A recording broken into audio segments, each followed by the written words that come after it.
What's up, guys? I'm Josiah Keneally, and I want to welcome you to Young Adults Today podcast. Where we talk about reaching young adults in our world today. So I'm joined today by my husband. He took my line at the first. That was supposed to be Micah Keneally, not him. So he's super excited to have our guest here today. Yeah, we are. Just so everybody knows. But Josiah, I'm so glad and so thankful that you are here with us today. Would you be willing to introduce our amazing guest today? I started to do it already, so I guess this is the spot where I should formally do it. And we're joined today by Pastor Noah Herrin. Noah serves at North Cleveland Church of God, where he founded The Gathering. And The Gathering is a young adult and college movement that is spread actually all across the country.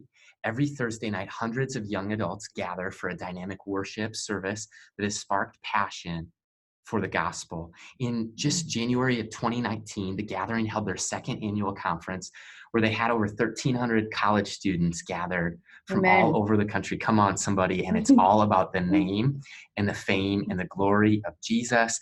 In his spare time, Noah loves to play golf, buy shoes, and beat his wife, Maddy, at board games. They just got married very recently. This episode will go live in a little bit, but at the time of recording, you guys have been married 15 days. So congrats, you newlywed. And thanks so much for joining us today and spending time on Young Adults Today. Oh, man, it's such an honor. I'm so pumped to be here and so excited to talk with you guys, man. This is fun. Yes, we're excited. So Noah, can you share some of your story about how did you begin to follow Jesus and how in the world did you find yourself in this thing called young adult ministry?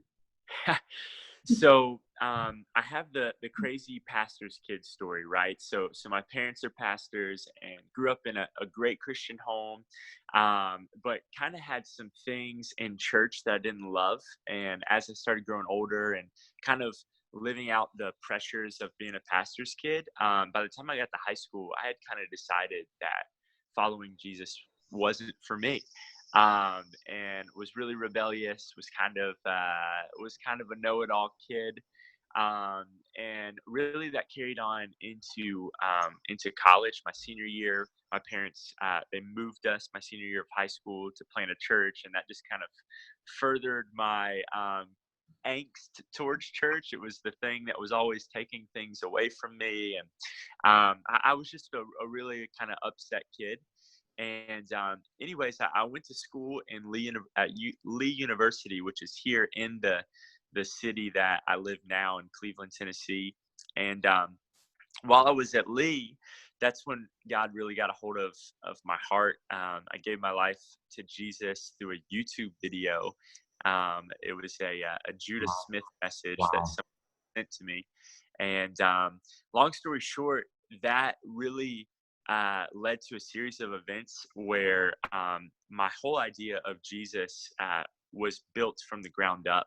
The misconceptions that I had placed on Jesus from my experiences with church and different things that had really jaded my perspective of Jesus were completely removed and rebuilt on God's word and who he really is. And at the same time, I was finishing up at Lee University. And I wanted to do something that was different because part of my church experience was being in church here in the Southeast, where we have tons of really awesome churches and tons of really big churches. But if I'm being honest, sometimes I felt like there wasn't a whole lot of passion leaving the building, a whole lot of passion for our cities. And so I started a Bible study. I didn't think I was called to do ministry, but I just wanted to start a Bible study my last semester of college. And really that is where The Gathering was birthed. We started this Bible study with about 10 people. And by the end of this semester, we had over 100 college students that were showing up to this thing. And it was crazy. They started showing up expecting me to preach. And I gave them the worst 7-minute sermons that you've ever heard in your entire life. They were so bad. But that's how we started. And that was about 2 years ago now. And just ever since then, just been having the time of my life doing this thing called young adult ministry and pouring into college students and students who are just out of college, kind of finding their way.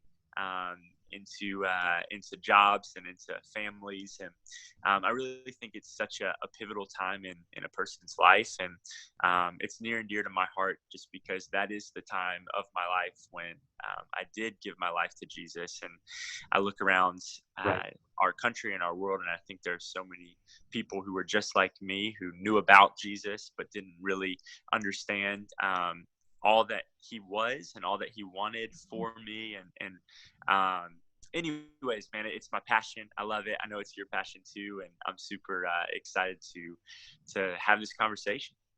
That's incredible. No, we can see that you are passionate, you are energized, you're excited for not only what God is doing, but what he's called you to in this process. Yeah.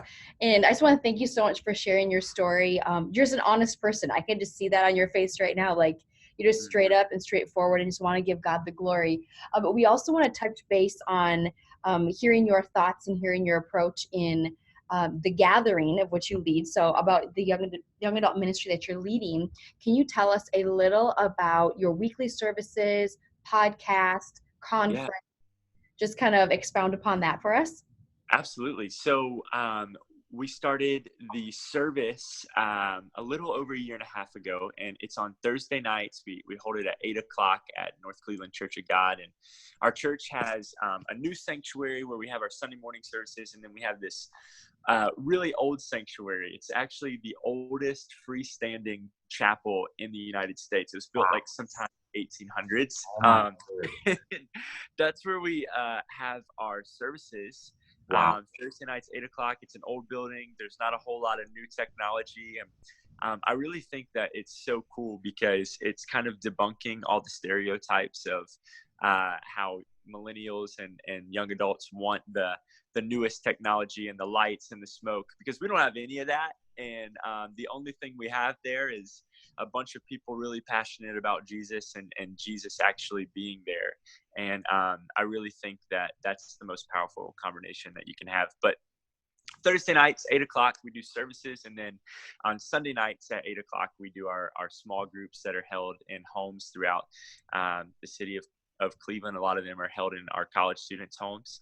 And then we've had the Gathering Conference now the past 2 Januaries, and that's just been the most fun thing to do. We never dreamed about doing that when we started the Gathering, but it was just something that we saw a need for young adults to gather on a larger scale and kind of connect the young adult ministries in our region. And it's been a blast. This past year, we had Pastor Rich Wilkerson Jr. came, and he's so good. He crushed it. And we had a little over 1,300 college students come from, I think we had 13 different states represented. And it was just a really incredible moment for us as a community to connect with so many different students and hear other people's stories. So that's so fun. And what actually stood out to me most about what you just shared, podcast is awesome. The Gathering Conference is incredible, small groups, and even the Gathering. But something that stood out to me is that you said your weekly services. I did not know that actually, that they're held in the oldest freestanding chapel. But what you just described is what is in my heart, our hearts. And sometimes we do believe a myth as leaders that it needs to be flashy or hype or filled with man-made wonder and awe. And I think that it's so powerful that it doesn't matter where you meet in the country, where you meet in the state, or even the black building or home or whatever. If the presence of God is desired, he's there. And it's amazing that when we invite the Holy Spirit's manifest presence and omnipresence into our midst, how everything changes. I love the raw hunger that you're seeing in this generation, because we resound with that it doesn't matter where we meet. It's all about Jesus. And when we gather and lift up his name, it can be anywhere. So good. So describe what it's like founding or starting a new young adult ministry. For you, it was the Gathering. It was pioneering a new endeavor for the next gen that was from scratch. And what we're hearing from leaders all across Minnesota and across the country is we're trying to start something. God's given us the dorm dream. God's given me this burden for our generation. Where do I go from here? Yeah. Yeah. For me, it was terrifying. It still is terrifying. Most of these students are my age, or maybe just a year or two younger than me. We have a lot of people who come now who are older than me too, and I didn't have the ministerial degree, or I didn't go to seminary. I didn't do any of those things, and so at least initially, there were a lot of the doubts in my mind about, you're not qualified for this, you haven't been prepared for this. And initially those were the hardest things to overcome. There were definitely challenges in the beginning, but the biggest challenges were inside my own head, I think. And trying to stay encouraged and confident that this was what God was calling me to do, and that I could actually take the step of faith.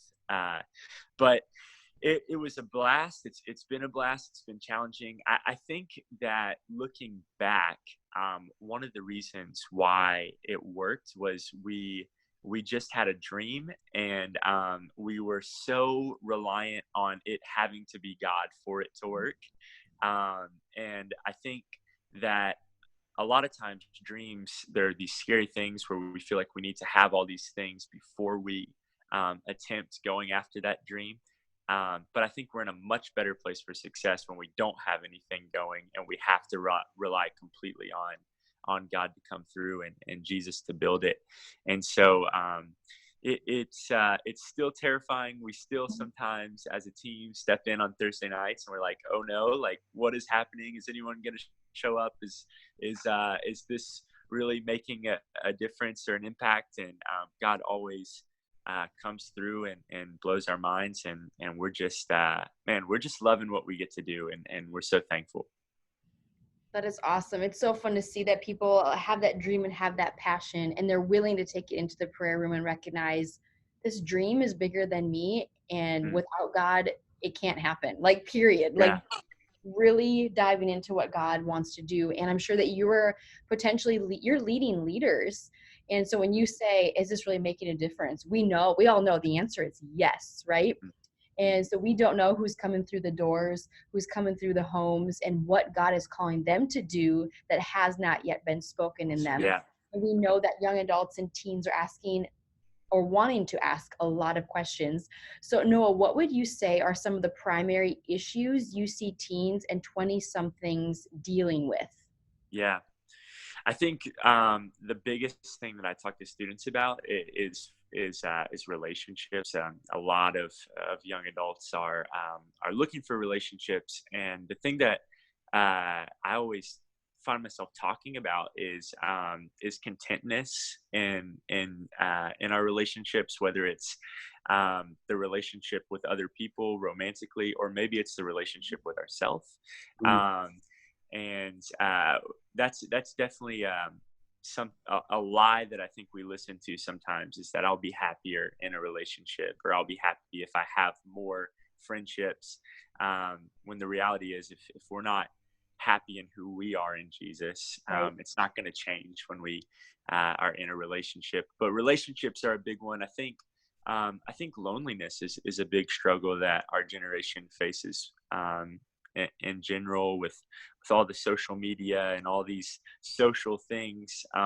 Being really social is something that we've kind of lost in our generation a little bit. And that's the thing, more than anything, the reason people come and stay at the gathering, we found, is simply because they're looking for a place where they can find community.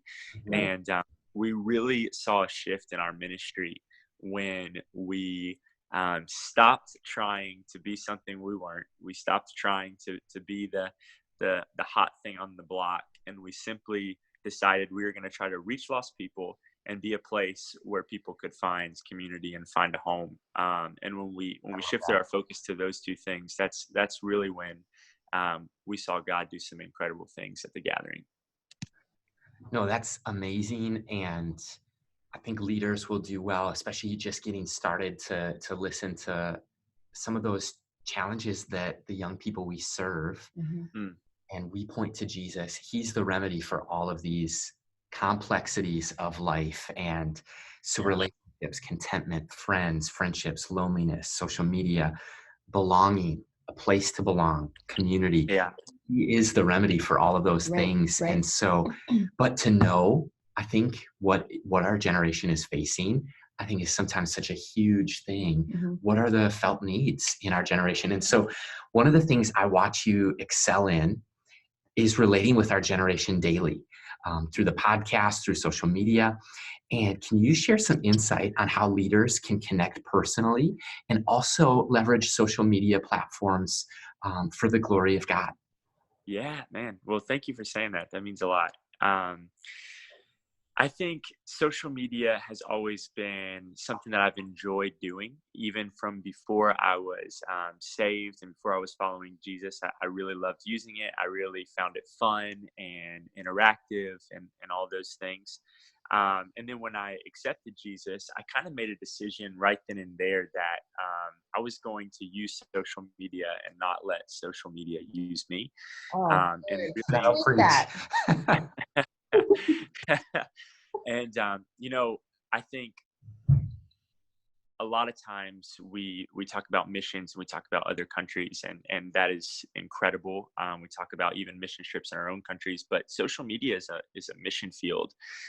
If you want to go where people are, where lost people are, well, you can do that on your phone. There is a huge mission field globally, just in your hands. And so one of the things that uh, I've really wanted to do was make my social media one that was about Jesus and encouraging, but also try to make it something that someone who doesn't follow Jesus would still enjoy following along with. Mm-hmm. My number one passion is meeting lost people and hanging out with lost people. That's kind of something that we're trying to make our culture at the gathering is hey, like, if we're only filled with in a room with the same type of people, this isn't what Jesus's ministry looked like. This isn't what Jesus's life looked like.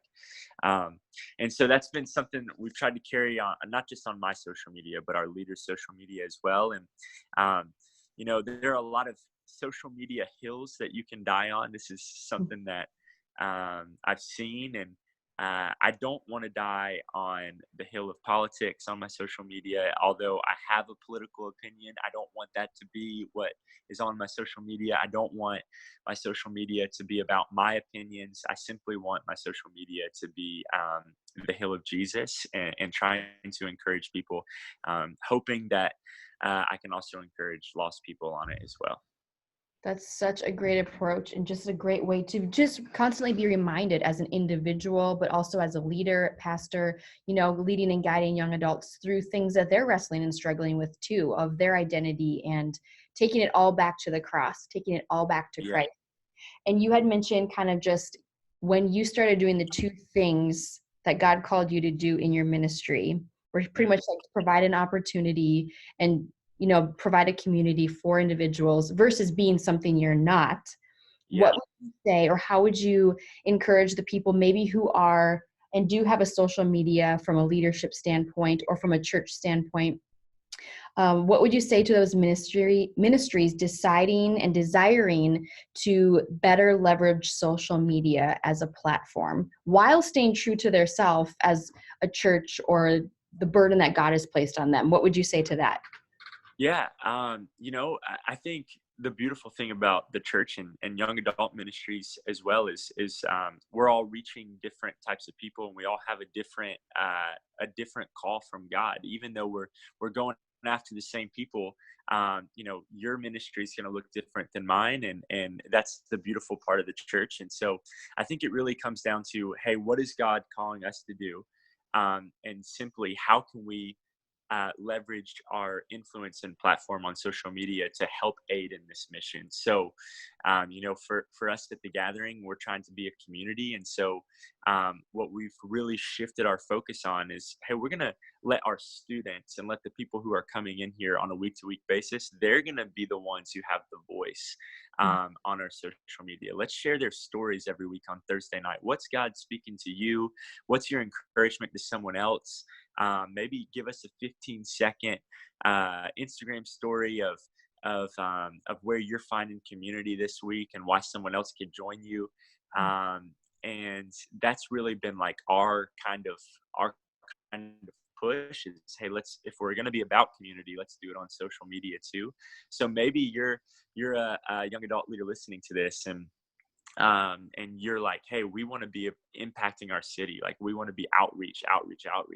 Well, use your social media to show people that you're outreach. Doesn't mean that you have to video every single thing that you do or tweet every single thing that you do. But I think it could be really helpful for you to use the platform that you have to kind of take your vision and put it out there for other people to see and get excited about. That's awesome. No, that's so good. I love that you landed on story.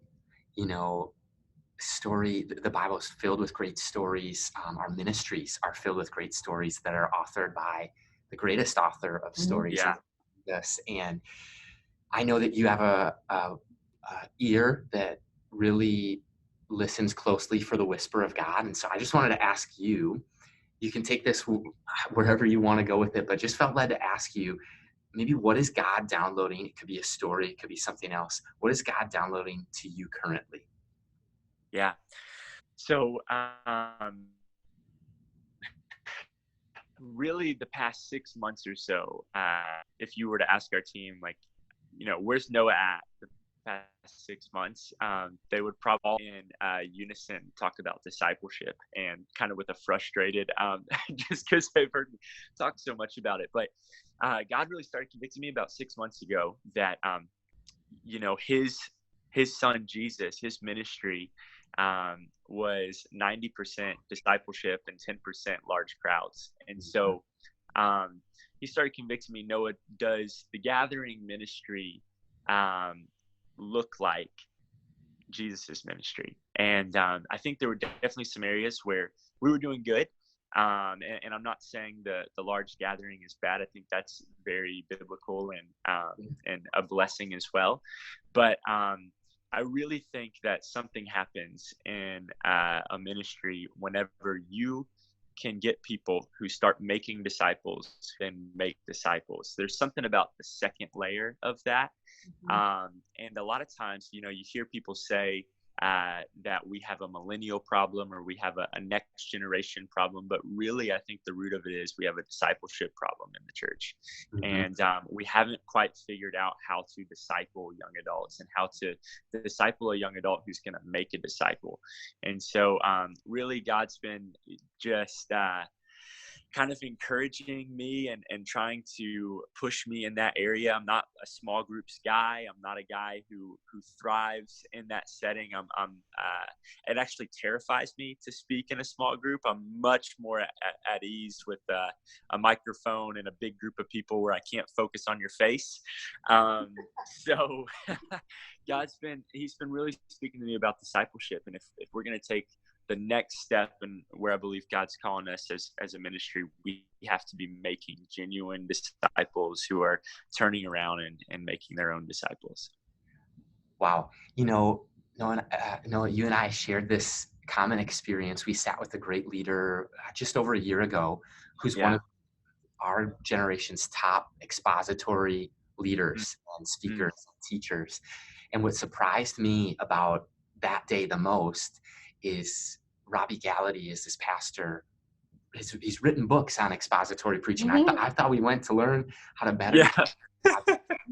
I left sharing this burden that he shared and that you're describing as well of rediscovering discipleship. And that surprised me about that day the most is we are learning about preaching, and yet it's so much more than preaching or leading. It's discipleship. And so I just validate that I know that I think the next time that we chat on this podcast in faith, I believe that we're going to be picking your brain on what have you learned about discipling young adults and discipleship. So I look forward to that too, but yeah, man. That's awesome. Well, we know that you're obviously a person who hears God's voice. You're a person of prayer, and He's downloading things in your heart. But Noah, what is something that you are asking God for in this season? Ooh, man. I'm trying to really pursue. I heard a speaker named Michael Todd. You may have heard of him. I heard him say a couple months ago that you were graced for this pace, and I've really been asking God to help me say no to the things that I need to say no to, so that I can walk in the pace that He's called me to walk. I don't know if you guys are Enneagram junkies like I am, but I'm an Enneagram 3. And so, there are definitely some pros to being an Enneagram 3, but there are definitely some cons. And one of the cons is I tend to overextend myself and take on too much and think I can do it all. And what I'm really asking God for lately is God, just help me to see the things that matter most, and help me to be able to focus on those and walk at the pace that you've graced me with in this season. That's phenomenal. We are into Enneagram, as I'm sure many of the listeners are. I think I'm a 7 enthusiast. Nice. With a wing of 3. I think it's the 3 achiever. Okay. Yeah, achiever. Yeah. I think that's me, Micah. I don't know my number. All I know is I'm the challenger. I think that's, is that 8? I think that's number 8. I think Everybody needs a challenger in their life. Hey, that's a great combo right there. I love that. Well, so you'll have to let us know, listeners, and message us. In fact, as you're listening to this, let us know your Enneagram type. We'd love to hear from you. And Noah, if somebody handed you a microphone right now or today and told you that you could share one message, maybe it's the last message or the current message, you could share one message with our generation, what would it be? Yeah, so it would definitely be a message on the grace of God. That's the message that changed my life. Pastor Judah, he preached a message called Jesus Turned Around, and at its core, it's a message about grace. And really the message that I find myself speaking when I'm asked to speak at different places is a message called Bounce Back. And it's at its core, it's a grace message. And that's the message that changed my life, because I thought I knew what Jesus wanted, and really it's the message of grace that truly showed me how Jesus felt about me and what Jesus wanted for me and from me. And so just the simple message that Jesus did walk to the cross for you. He did die for you. And no matter what you feel like has disqualified you, no matter what you feel like are kind of the sins in your life that are keeping you from Jesus, He hasn't changed His mind about you. It hasn't made Him regret His decision. In fact, He couldn't be more than where you are right now. And He just wants to be with you. And it's just a matter of accepting His presence in your life. And I hope that I can share that message for the rest of my life, because that is the message that changed my life. That is phenomenal. Amen. I think that's a way of paying it back to the people who've gone before you, the pastors who've gone before you, obviously Jesus who's gone before all of us. And I've listened to that message too, and Jesus turned around, and that's such an awesome reminder. No matter how close we are to God, no matter how far we are to God, we can always know that He is there and He is constant and He sees us, knows us. And no, we want to get to know you even more, because we got 5 in 5, my friend. So if you can answer 5 questions in 5 minutes, we're going to get started. This is where I Michael Phelps warm up, because I feel like for the people. Stretch the arms. Yep, stretch your arms. Here we go. Are you ready? All right. No, question number 1, to get to know you more. What has surprised you about young adults and the next generation the most? Oh, man, I think young adults, you get them with a vision and you give them a place to make a difference. They will be your most committed. They will be your most passionate. They will run through a brick wall, but the vision has to come first. The opportunity for impact. If they have an opportunity, they will run with it. I think the amount of the amount of influence that young adults have is so incredible. Just truly, they control the culture. And so those are the people I want on my team. That's awesome. Favorite event that you've ever done? Ready, set, go, Noah. Favorite event, as far as what are we talking? In ministry. Favorite event you've ever led in ministry? Oh man, the Gathering Conference round 2, so good. My favorite thing, if I have to choose something that's not a part of the Gathering, I got to speak at the Lee University chapel here in town, the school I went to this past semester, and that was just really cool because that was where I was, as I was experiencing all of this life change in my life. I used to sit in that chapel, and I used to work out the things that I had experienced through that YouTube video. It was kind of the furthering of my relationship with Jesus happened in that room. And so that was a really special moment for me. Awesome. Okay, Noah, what is your favorite story of life change? I really love the story of Paul in the Bible. I don't know if that's like a pastory answer or not, but I genuinely love to hear people's stories. There's a guy here in town who he's also a pastor now, but hearing his story of transformation, the guy was a great football player and had all this influence that was kind of not in a good way. And now to watch the things he's doing and that God's doing in his life, I love his story too. So good. So we've talked a lot about even success in ministry, but Noah, what would you be willing to share or tell us one of the most epic failures? We've all got them, but that you've ever experienced in ministry? Yes. Okay. This is embarrassing. Don't judge me. So when I first started out and we were doing the Bible study and people started coming, and we decided to do this big worship night. It was going to be like our first kind of worship night we were going to try. And I was going to give like a 10-minute kind of devotion in the middle of it. And I was so nervous because we knew we were going to have our biggest night we'd ever had. We had about 85 people show up. And I didn't really know what I was doing. And I may or may not have taken a Judah Smith message and tried to re-preach a Judah Smith message. And I did it, and it wasn't good. It wasn't, oh my gosh, it was so bad. And someone came up to me afterwards and was like, man, I think I'd heard that before. Wasn't that a Judah Smith message? And I was so embarrassed. I was so humiliated. It was, I can still feel the cringe that I had when that happened. But Pastor Judah, I'm thankful for you. Thank you. Don't hate me if you ever hear this. That was a pretty embarrassing moment for me. Oh man, we all have those moments, those guilty moments of like, oh shoot, what in the world was I thinking? But the last question we have for you, Noah, if you could tell a group of college pastors and young adult ministry leaders one thing, what would you leave them with? Man, just be real. Just be yourself. I think young adults can sniff the other stuff out pretty quick. And I think if you're just real with them, and if you'll be there with them in their struggle and in their triumph, they're going to respect you. They're going to love you. And you're going to have the best time.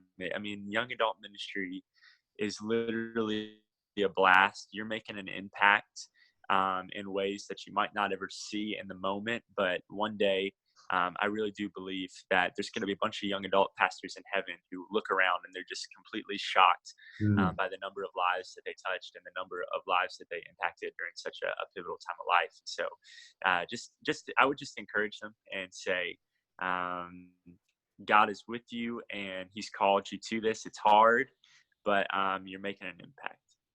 It's so important. Yeah, you guys are making such a remarkable difference, and what you're doing matters so much.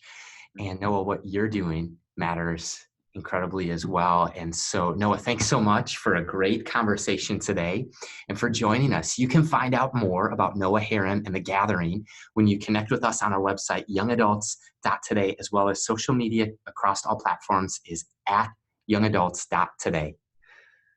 Until next time, this is Josiah and Micah, and we are so excited to be hosting Young Adults Today.